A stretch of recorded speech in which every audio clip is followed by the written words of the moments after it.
الحمدللہ رب العالمین والصلاة والسلام علی سید الانبیاء والمرسلین اما بعد فاعوذ باللہ من الشیطان الرجیم بسم اللہ الرحمن الرحیم۔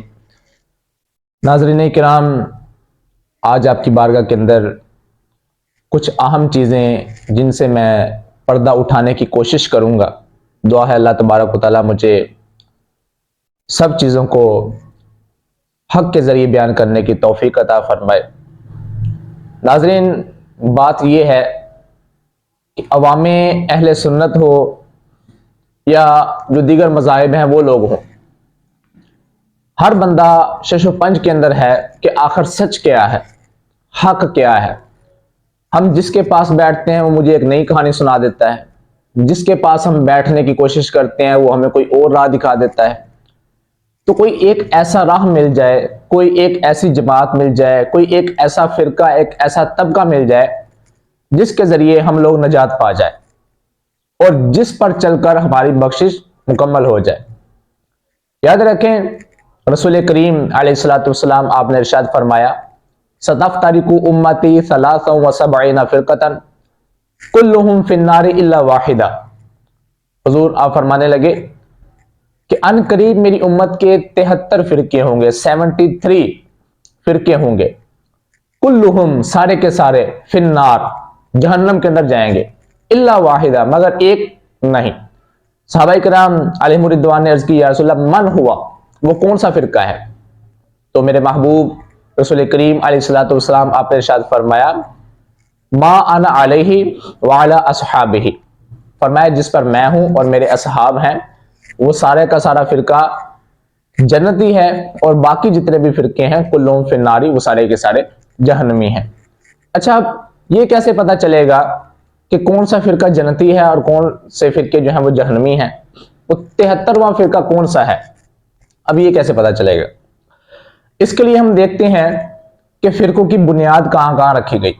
مثال کے طور پر سب سے پہلے ہم دیکھتے ہیں کہ جو دیوبندی فرقہ ہے اس کی بنیاد کب کی ہے؟ تو اس کی بنیاد 100 سال پہلے کی ہے۔ یعنی اگر دیوبندیوں کو ہم مانیں حق پر، تو پھر ہمیں یہ ماننا پڑے گا کہ دیوبندیوں سے پہلے جتنے بھی لوگ آئے ہیں وہ سارے کے سارے جہنمی تھے۔ معاذ اللہ، صحابہ کرام علیہم رضوان، تابعین کا جو زمانہ تھا، اگر ہم دیوبندی کو حق پر مانتے ہیں تو پھر ہمیں یہ ماننا پڑے گا کہ باقی جتنے بھی فرقے ہیں وہ سارے کے سارے کیا ہیں؟ جہنمی ہیں۔ تو لہٰذا ہم دیوبندی کو حق پر نہیں مان سکتے۔ اس کی وجہ یہ ہے کہ ان کی بنیاد 100 سال پہلے کی ہے، اور رسول کریم علیہ الصلوۃ والسلام آپ نے ارشاد فرمایا تھا کہ جس پر میں ہوں اور میرے اصحاب ہیں وہ فرقہ کیا ہے؟ جنتی ہے۔ اچھا، دوسری بات ہم کریں، ہم آ جاتے ہیں اہل حدیث کی طرف کہ اہل حدیث کب کا ہے۔ تو اہل حدیث کا جو اس کی بنیاد ہے، اہل حدیث کی، وہ جب سلطنت عثمانیہ ختم ہوئی ہے، سلطنت عثمانیہ جب ختم ہوئی ہے اور سعود کا جو دور تھا یہ چل رہا تھا، تو یہ محمد بن عبد الوہاب ان کے جو والد تھے وہ سنی تھے، اور ان کا جو بھائی تھا سلیمان وہ بھی سنی تھے، اور یہ جو محمد بن عبد الوہاب ہے، اس کا نام محمد تھا، اس نے اہل حدیث فرقے کی بنیاد رکھی آج سے 200 یا 250 سال پہلے۔ یہ اس کی تاریخ ہے۔ اب 250 سال پہلے ایک فرقہ بنا ہے جس نے کربلا کے مزارات کو کافی سارے ڈھا دیا، قبروں کو ڈھا دیا۔ مسلمان وہ کہتا تھا کہ جو میرے ساتھ نہیں چلیں گے، میں حق پر ہوں، جو میرے ساتھ نہیں چلیں گے مجھ پر لازم ہے کہ میں ان سب کو قتل کر دوں۔ مسلمانوں کے بچے انہوں نے قتل کر دیے۔ بہت سارا جو ہے نا اس شخص نے کافی ساری تباہی پھیلائی۔ اب ہم اہل حدیث جو ہیں اگر اس کو حق پر مانتے ہیں تو پھر باقی جتنے بھی فرقے ہیں سب کے بارے میں ہمیں یہ ماننا پڑے گا کہ دیوبندی، شیعہ، سنی، دیگر جتنے بھی ہیں وہ سارے کے سارے کیا ہیں؟ جہنمی ہیں، کیونکہ یہ فرقہ حق پر ہے۔ اگر ہم اس کو حق پر مانتے ہیں، دوسری خرابی یہاں پر یہ لازم آئے گی کہ قیامت سے لے کے رسول کریم علیہ الصلوۃ والسلام سے لے کر ان کی ایجاد تک، یہ جو فرقہ ایجاد ہوا ہے اہل حدیث، تو یہاں تک جتنے بھی لوگ آئے ہیں وہ سارے کے سارے معاذ اللہ ان کو پھر ہمیں جہنمی قرار دینا پڑے گا، کیونکہ اس کی بنیاد تو 200 سال پہلے رکھی گئی ہے۔ لہٰذا ہم یہ بھی نہیں مان سکتے کہ یہ فرقہ جنتی ہے، کیونکہ یہ تب سے بنا ہی نہیں ہے۔ تیسرے نمبر پر ہم آ جاتے ہیں شیعہ کی طرف کہ شیعہ فرقہ جو ہے یہ کافی پرانا فرقہ ہے، اور اس فرقے کے اندر بھی بہت سارے فرقے بن چکے ہیں۔ اس کے بارے میں ہم بات کرتے ہیں۔ مولا علی رضی اللہ تعالیٰ عنہ جب حضرت امیر معاویہ رضی اللہ تعالیٰ عنہ ان دونوں کے درمیان جنگ ہوئی تو جو مولا علی رضی اللہ تعالیٰ عنہ کے ساتھ لوگ تھے ان کو کہتے ہیں شیعہ. یہ شیعہ کا معنی ہوتا ہے گروہ، ساتھ دینے والا، ایک طبقہ. اس کا مطلب یہ ہوتا ہے لغت کے اعتبار سے. اب یہ ایک گروہ بن گیا. جب مولا علی رضی اللہ تعالیٰ عنہ آپ کی شہادت ہوئی تو اس گروہ نے کافی ساری تباہی پھیلائی. عبداللہ بن سبا ان کا جو ہے وہ بڑا تھا، تو اس نے کافی ساری تباہی پھیلائی. اور مولا علی رضی اللہ تعالیٰ عنہ آپ کو قتل کرنے میں بھی یہ عبداللہ بن سبا جو تھا اس کا ہاتھ تھا، اس نے قتل کیا تھا، شہید کیا تھا حضرت مولا علی رضی اللہ تعالیٰ عنہ آپ کو. تو یہ فرقہ بنا ہے مولا علی رضی اللہ تعالیٰ عنہ کے دور میں. یہ فرقہ مولا علی رضی اللہ تعالیٰ عنہ کے دور میں بنا ہے. تو اگر ہم اس فرقے کو حق پر مانتے ہیں تو پھر اس سے پہلے یہ لازم آئے گا کہ محبوب کریم علیہ الصلوۃ والسلام، صدیق اکبر رضی اللہ تعالیٰ عنہ، فاروق اعظم رضی اللہ تعالیٰ عنہ اور عثمان غنی رضی اللہ تعالیٰ عنہ، ان کا جو زمانہ تھا، معاذ اللہ معاذ اللہ معاذ اللہ، نقل کفر نباشد، ان کا زمانہ جو معاذ اللہ تھا وہ صحیح نہیں تھا.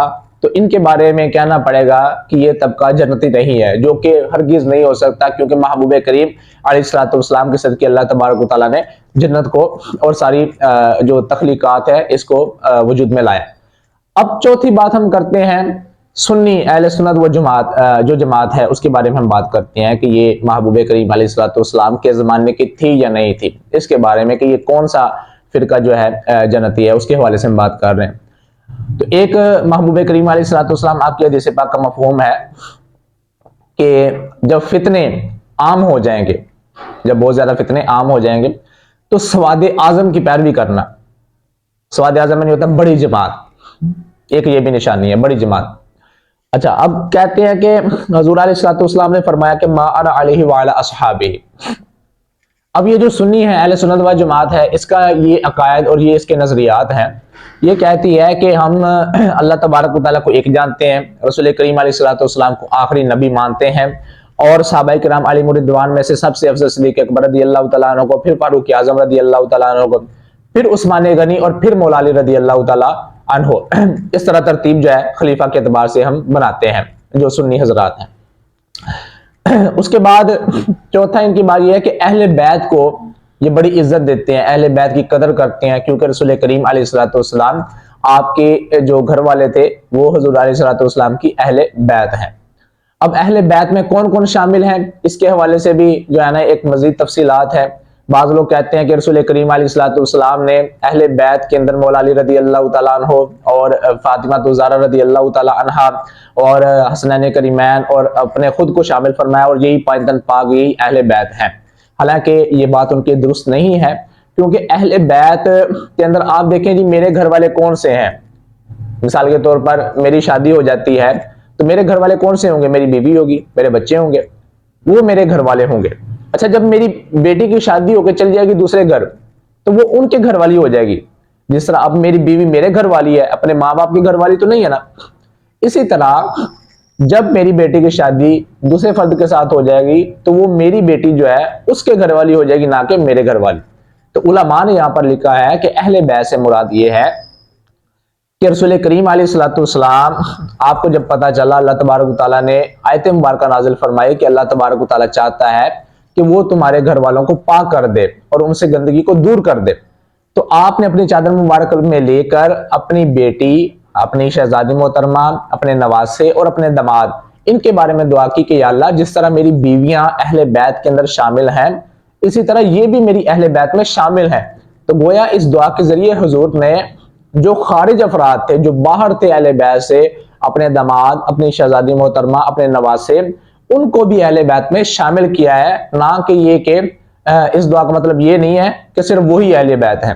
تو اہل بیت کی بھی یہ سنی حضرات جو ہیں بہت قدر کرتے ہیں، ہمارے جو ہے نا سر کے تاج ہیں اہل بیت. اور مولا علی رضی اللہ تعالیٰ عنہ پیروں کے پیر ہیں، اور جس کے دل میں علی کی محبت نہیں ہے اس کا ایمان ہی مکمل نہیں ہے. تو یہ وہ فرقہ ہے جس کے بارے میں رسول کریم علیہ الصلوۃ والسلام آپ نے ارشاد فرمایا کہ ما انا علیہ وعلی اصحابہ. ہم تابعین کی بھی قدر کرتے ہیں، تبع تابعین کی بھی قدر کرتے ہیں. تو آج کل کے دور میں دیکھ لیں کہ کون بندہ کس طریقے سے چل رہا ہے. بزرگوں کے مزارات پر جانے کے حوالے سے میں ایک ویڈیو اور بناؤں گا، اس پر بات ہم کریں گے کہ جانا جائز ہے یا نہیں جائز، مکمل تفصیل سے۔